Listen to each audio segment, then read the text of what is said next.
Hello' friends, welcome to my channel Assam blogger. আজি আপোনালোকক দেখাব লৈছোঁ মোৰ ঘৰৰ চৌপাশে কি আছে, কেনেকুৱা বস্তু আছে চাই লওক। মোৰ ছাইডত আৰু বেকগ্ৰাউণ্ডত, বেক চাইডে ঘৰৰ ফ্ৰণ্টত কি আছে চাই থাকক। আপোনালোকক মই দেখাই আছোঁ। এয়া চাওক ফ্ৰেণ্ড, ইমান ধুনীয়া ধুনীয়া গছ আছে, আমৰ গছ আছে, তামোলৰ গছ আছে, ফুল আছে। এয়া চাওক, এয়া হৈছে মোৰ ৰাইট ছাইডটো, ঘৰৰ কাষৰ ৰাইট ছাইডে যিখিনি বস্তু আছে সেইখিনি দেখাই আছোঁ। আৰু এয়া হৈছে মোৰ বেক ছাইড, কলৰ পুলি, ইমান ধুনীয়া কলৰ পুলি আছে। সেইটো মোৰ চৰাই গঁৰাল আছে, আমাৰ লোকেল চৰাই পোহোঁ, সেইটো আছে। এয়া কলৰ পুলি। ফ্ৰেণ্ড, ভাল লাগিলে ভিডিঅ'টো আপোনালোকে ছাবস্ক্ৰাইব কৰি ল'ব আৰু এনেকুৱা ব্লগ চাবলৈ ন'টিফিকেশ্যন বেলটো দাবাই ল'ব।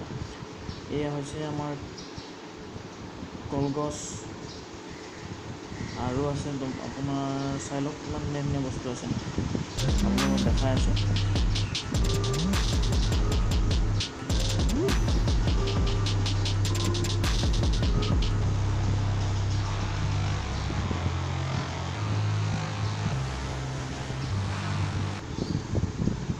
এইটো চাওক, এইটো হৈছে বাঁহৰ পুলি।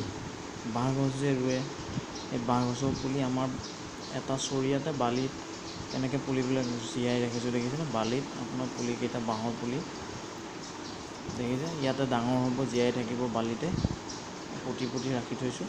এই বস্তুটো যেতিয়া অকণমান ডাঙৰ হ'ব ইয়াতে, তাৰপিছত নি পেলাই ধুনীয়া বাৰীৰ জেগা এডোখৰত ৰুই